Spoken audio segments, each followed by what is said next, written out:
Облетал, сука.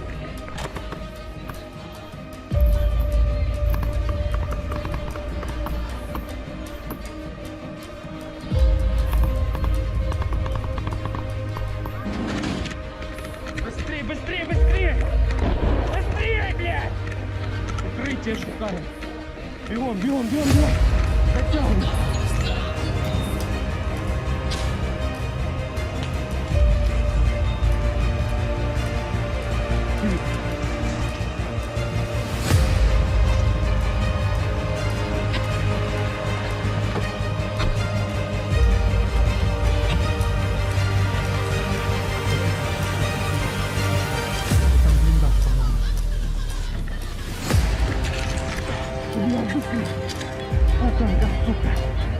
Затягивай!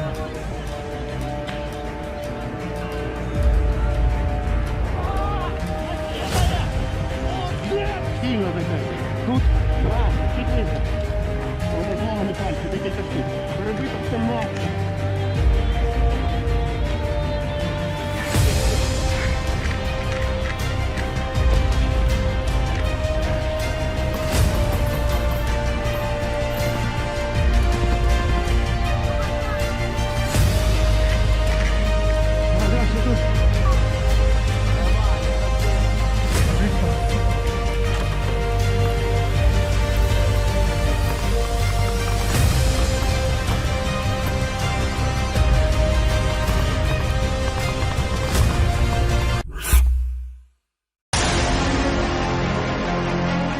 Ukrainian fighters continue to destroy Russian troops in the Kursk region of the Russian Federation. Marines showed new footage of successful hits on enemy targets. Kursk region. Russian generals send their elite soldiers to slaughter. We constantly do our hard work, reads the caption to the published video. The video was released by the 36th Separate Marine Brigade named after Rear Admiral Mikhail Belinsky. The video, in particular, shows the destruction of Russian military equipment and infantry.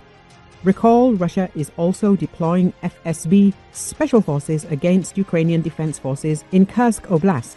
Reports indicate that special units of the FSB are engaged in combat in Kursk Oblast, suffering casualties. The death of any member from these elite units significantly impacts the FSB, which previously faced its largest losses during the Beslan tragedy in 2004, when 10 Special Forces operatives were killed.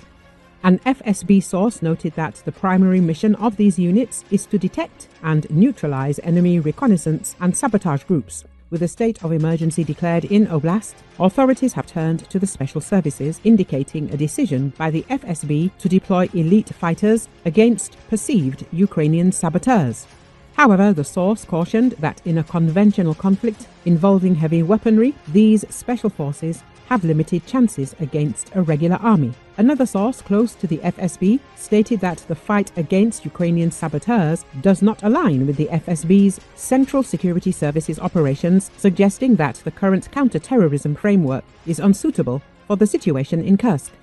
Recall on August the 6th, Ukrainian forces made a lightning push into the region, seizing villages, taking hundreds of prisoners and forcing the evacuation of tens of thousands of civilians. Russia was caught unprepared by the offensive and reportedly is drafting conscripts to repel some of Ukraine's most battle-hardened units.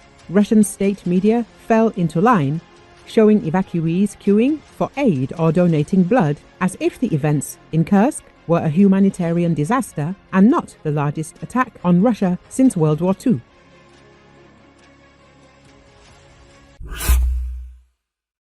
Israeli airstrikes on Friday hit more buildings in the southern suburbs of Lebanon's capital Beirut, setting off explosions in the area known as Dahia. In the second wave of strikes, 2 buildings in the Harat Reich and Hadath areas were struck, following Israeli warnings. In a warning notice on X, a spokesman for the Israeli military said that the airstrikes were targeting Hezbollah facilities and interests, without providing further details. There were no immediate reports of casualties. Such Israeli airstrikes have leveled hundreds of buildings and homes over the past 8 weeks, destroying thousands of housing units. The World Bank estimated that Lebanon has been hit by $8.5 billion in physical damages and economic losses from 13 months of Israel-Hezbollah war. Damages to physical infrastructure alone were valued at $3.4 billion, while economic losses totaled $5.1 billion, the World Bank said in a statement Thursday. Israel has also been striking deeper inside Lebanon since September as it escalates the war against Hezbollah. The U.S. has been trying to broker an end to the fighting between Israel and Hezbollah, which came as the 13-month Israel-Hamas war broadened in September into southern and eastern Lebanon as well as Beirut's southern suburbs. Israel forces invaded South Lebanon on October 1, causing widespread destruction in border villages but making little advances on the ground inside the country. Israeli forces and the Lebanese militant group Hezbollah have been clashing since October 8, 2023, when Hezbollah began launching rockets across the border in support of its ally, Hamas, in Gaza. The conflict escalated beginning in mid-September. Israel has launched a widespread aerial bombardment of Lebanon and a ground invasion that it said is intended to push Hezbollah back from the border.